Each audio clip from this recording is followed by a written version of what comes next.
It's strange, really, how you can live with someone for years and never truly see them. Until one day you do. That's how it was with Liam. For the longest time, he was just Liam. My stepson. Mark's boy. A good kid. Always polite. Always doing his best to make me feel comfortable in the family. I thought I had him figured out.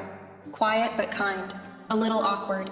Always with his head buried in some textbook or earbuds in while he worked out in the basement. It was easy, even natural, to look at him and see a child. Someone who needed guidance. Someone who was still growing. But recently something changed. I can't say exactly when it started, but I began to notice him in a way I hadn't before. It wasn't just the obvious things, like how he'd filled out over the summer.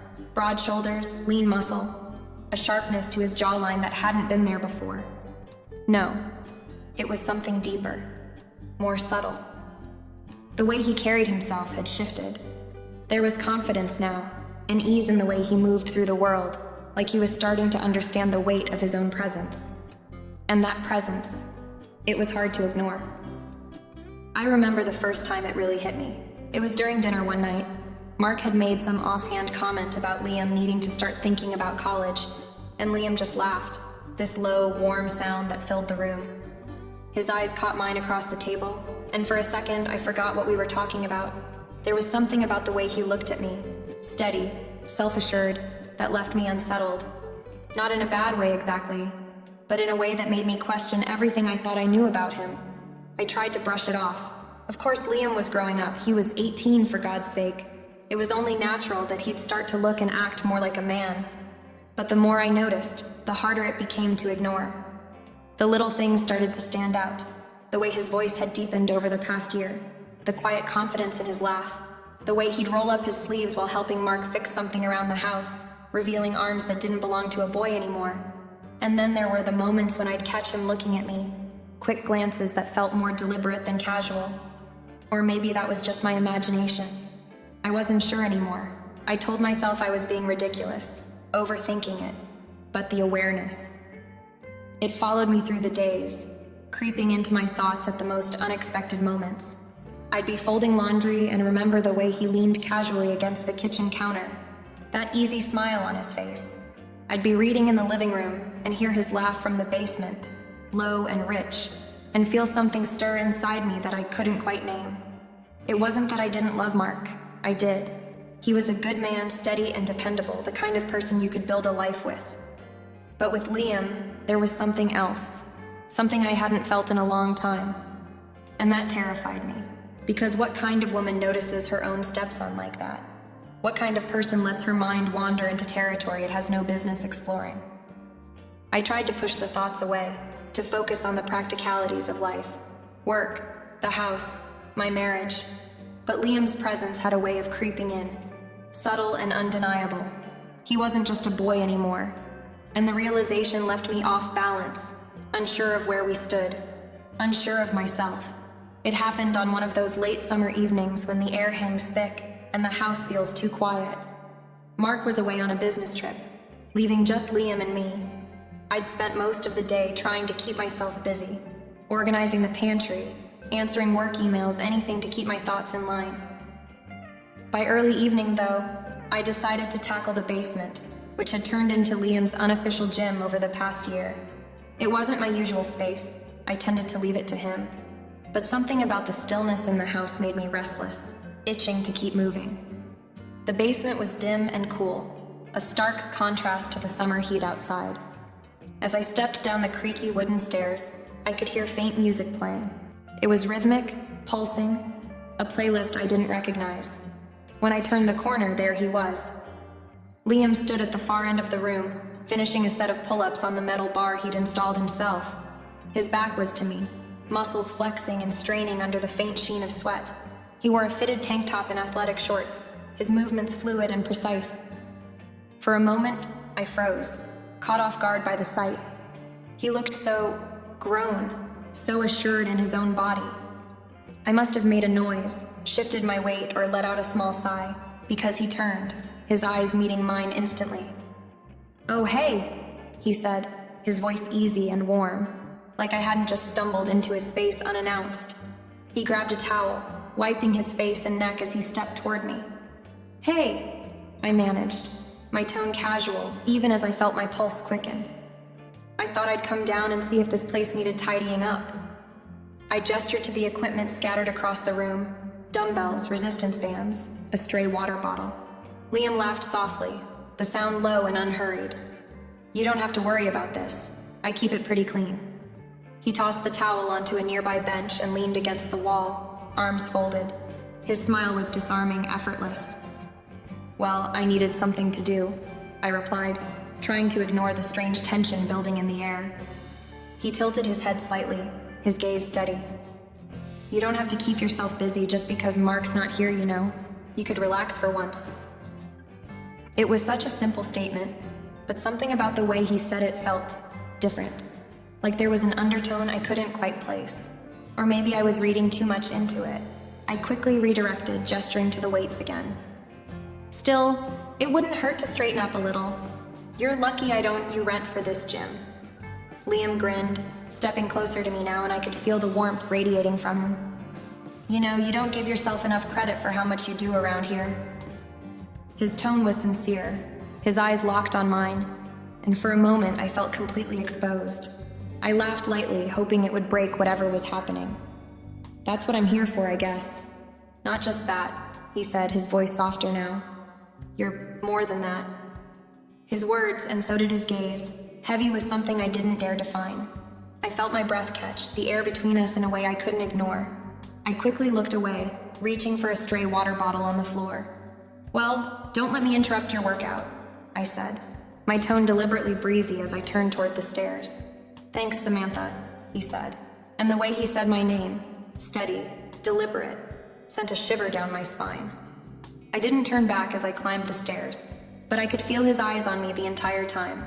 When I reached the top, I closed the door behind me and pressed my back against it, heart pounding.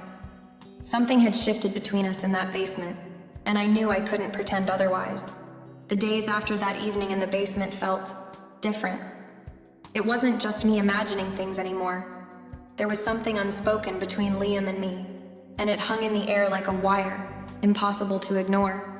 It was in the way he carried himself, how his gaze just a second too long during dinner or when we passed each other in the hall.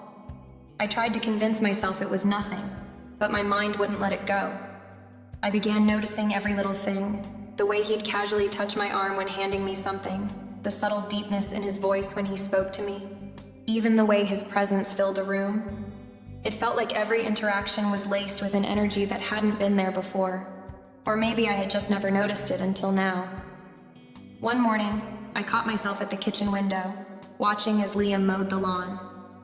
It wasn't an unusual sight. He'd been helping out with yard work since Mark started traveling more for work, but this time I couldn't look away. His movements were deliberate, his confidence palpable. He was shirtless, the sun catching on his tanned skin, and I realized I was gripping my coffee cup too tightly. I quickly turned away, my cheeks burning with the shame of letting my thoughts wander. At the same time, Liam seemed to find new excuses to be near me. He'd offer to help with groceries, asking about my day in a way that felt more personal than polite. He started staying up late to watch TV with me, sitting just close enough that I could feel the warmth of his body. One night during a movie, his knee brushed against mine, and neither of us moved away. The contact was subtle, but it left me restless for hours after he went to bed. I tried to keep my distance, finding reasons to leave the house or stay busy in rooms where he wouldn't be. But it didn't seem to matter. Liam always found me.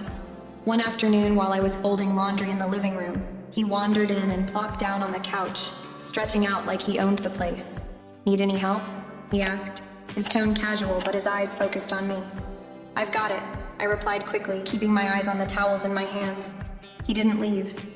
Instead, he stayed and started chatting about his plans for the weekend, his voice light and relaxed, but I could feel him watching me, his gaze steady and unnerving.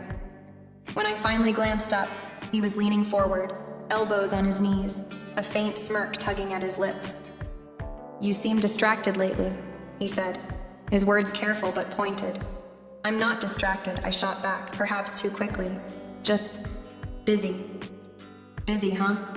He tilted his head, his expression almost. "You've been avoiding me." The accusation, spoken so plainly, left me momentarily stunned.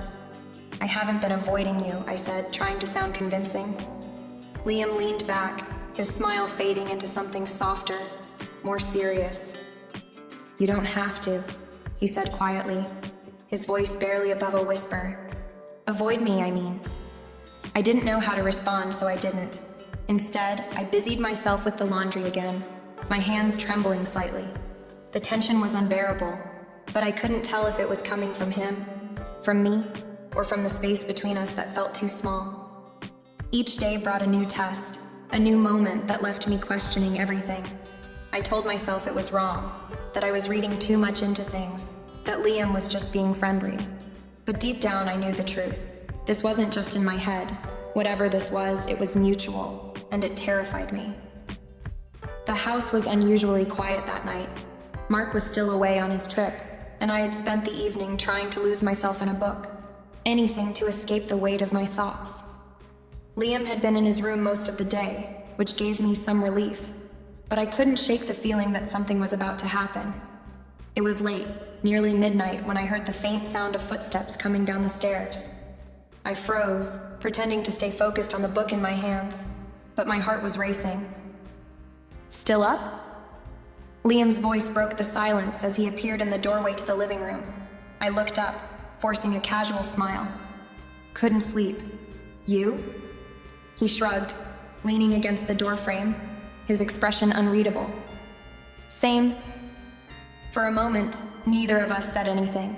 Then, as if making a decision, Liam stepped into the room and sat down across from me, his posture relaxed but his eyes intent. "I've been thinking," he started, his tone low but steady. I set the book aside, my pulse quickening. "About what?" "About us," he said simply. His words landed like a thunderclap. My stomach tightened, and I tried to steady my breathing. "Liam," I began, unsure of what to say, how to deflect this conversation before it went any further. He held up a hand, cutting me off gently. "Just hear me out, okay? I know this probably isn't something I'm supposed to say, but I can't keep pretending it isn't there." He leaned forward, resting his elbows on his knees, his gaze locking onto mine. "I feel something for you, Samantha. Something I can't ignore anymore." My throat went dry. I wanted to stop him, to tell him he was mistaken, but the words wouldn't come. "I've tried to push it away," he continued, his voice tinged with frustration. "Tried to convince myself it's just some stupid crush, but it's not. I see you, Samantha, and I know you feel it too." His words hit me harder than I expected. I felt exposed, like he had reached into my chest and pulled out the truth I had been desperately trying to hide. "Liam, this isn't right," I managed, my voice trembling. "Why not?" he asked, his tone soft but insistent. "Because I'm your stepson? Because of Mark? I know it's complicated, but that doesn't change how I feel, or how you feel." I stood up abruptly, needing to put some space between us. "This can't happen," I said, more to myself than to him. "It's wrong, Liam. It would ruin everything." Liam rose too, closing the gap between us. He didn't touch me, but he was close enough that I could feel his presence, his warmth. "I'm not asking for anything," he said quietly. "I just needed you to know." I turned away, hugging myself as if that could shield me from the intensity of his words. "You shouldn't have told me," I whispered. "I couldn't keep it in anymore," he admitted, his voice heavy with emotion. "But I'm not sorry." I felt him step closer, his breath warm against the back of my neck. Slowly, I turned to face him, and for a moment we stood there, caught in a whirlwind of everything unsaid. His eyes searched mine, his vulnerability laid bare. Before I could stop it, the space between us disappeared. Liam leaned in, his lips brushing against mine in a fleeting, hesitant kiss. My breath hitched, and for a heartbeat I didn't pull away. The kiss was tender, filled with all the longing and confusion that had been building between us. But reality came crashing down like a tidal wave. I stepped back abruptly, my hand flying to my mouth as if to erase what had just happened. "Liam, no," I said, my voice breaking. His expression was a mixture of regret and longing. "I'm sorry," he said, though the words felt hollow. I shook my head, tears stinging my eyes. "This can't happen. It won't happen." My voice was firmer now, but it was taking everything in me to keep it that way. Without another word, I turned and walked away, leaving Liam standing alone in the dimly lit room. My heart was pounding, and I knew that what had just happened would change everything. The next few days were a blur of avoidance and unspoken tension. Liam and I moved through the house like two magnets turned the wrong way, repelling each other at every turn. I couldn't even look at him without feeling a tangle of guilt and confusion. Every glance, every accidental brush of our hands, felt like a reminder of what I was trying so desperately to suppress. He was relentless in his quiet persistence. Though we barely spoke, I could feel him trying to break through the wall I had built. A small note left on the kitchen counter. "I'm sorry for everything, but we need to talk." A glance from across the room. Even the way he carried himself, his silence louder than any words he could have spoken, made it clear he wasn't willing to let this go.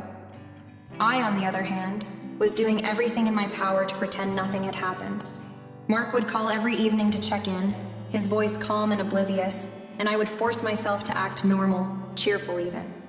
But every time I hung up the phone, the reality of what I was doing, what I was hiding, hit me like a freight train. I avoided Liam during the day, filling my time with errands and cleaning until there was nothing left to do.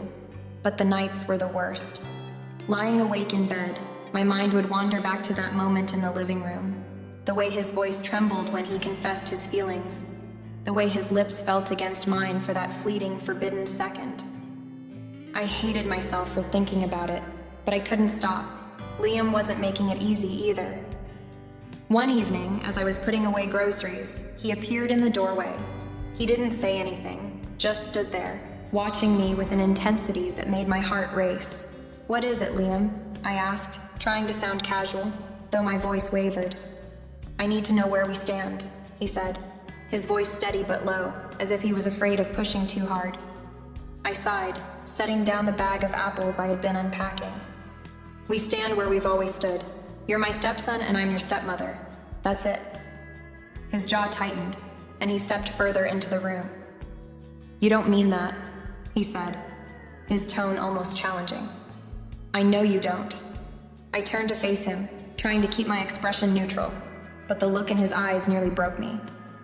"Liam, whatever you're feeling, it's not real. It's just misplaced admiration or something. You'll move past it." He shook his head, his frustration evident. "Don't tell me how I feel, Samantha. I know what this is, and I know you feel it too. You can deny it all you want, but I see it in the way you look at me, the way you..." He trailed off, running a hand through his hair as if trying to steady himself. "You don't have to admit it. I needed you to know." His words hung in the air like a challenge I wasn't ready to face. I turned back to the counter, pretending to busy myself with the groceries. "You need to let this go, Liam," I said quietly, "for both our sakes." For a moment, he didn't respond. Then, I heard him take a step closer. "I can't," he said simply, "and I don't think you can either." I closed my eyes, gripping the edge of the counter. "This isn't just about us," I said, my voice trembling. "It's about Mark, about our family. Do you understand what this could do to him, to all of us?" Liam didn't respond right away. When he finally spoke, his voice was soft, but firm. "I'd never want to hurt him, but I can't pretend this doesn't exist." I turned to face him again, my chest tight with a mix of anger, fear, and something I couldn't name. "Then you're going to have to try," I said, my voice sharp but breaking. He stared at me for a long moment, his expression unreadable, before finally nodding. "Okay," he said, though his tone suggested anything but agreement. "I'll try." As he walked away, I felt an overwhelming sense of relief mixed with an ache I didn't want to acknowledge. I told myself it was over, that we had reached an understanding. But deep down, I knew this was far from resolved.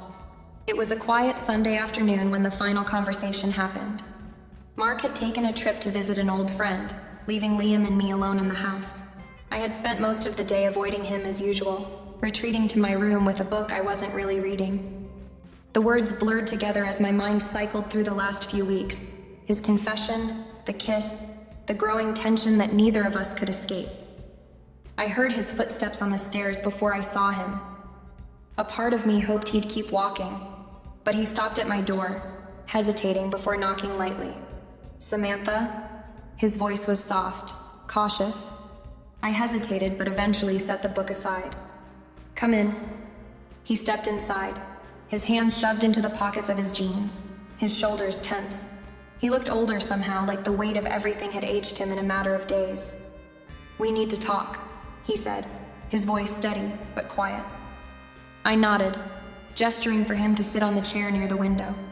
He hesitated, then sat down, his gaze fixed on me. "I can't keep doing this," I began, my voice firmer than I expected.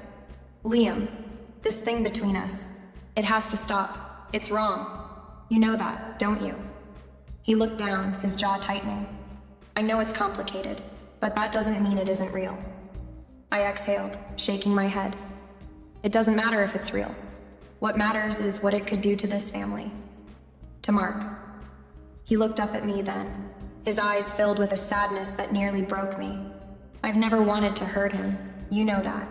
But pretending like this doesn't exist, it's tearing me apart. I moved to sit on the edge of the bed, leaning forward, my elbows on my knees. "Liam, you're young. You feel things deeply, and I understand that. But it's not what you think it is. It can't be." He shook his head, a bitter smile tugging at the corner of his lips. "You keep telling me how I feel, like I don't know myself. But I do, Samantha. I know what this is, and I know it's not just some phase." I met his gaze, forcing myself to stay composed. "Maybe you're right. Maybe it isn't. But that doesn't change what's at stake here. Mark loves you, he trusts me. If he ever found out, I can't even imagine what it would do to him, to us." For a long moment, we sat in silence, the weight of my words hanging heavy between us. Finally, Liam spoke, his voice barely above a whisper. "So what happens now?" I straightened, taking a deep breath. "We move forward. You go to college, start your life, and focus on your future. I'll focus on being the stepmother you need and the wife Mark deserves.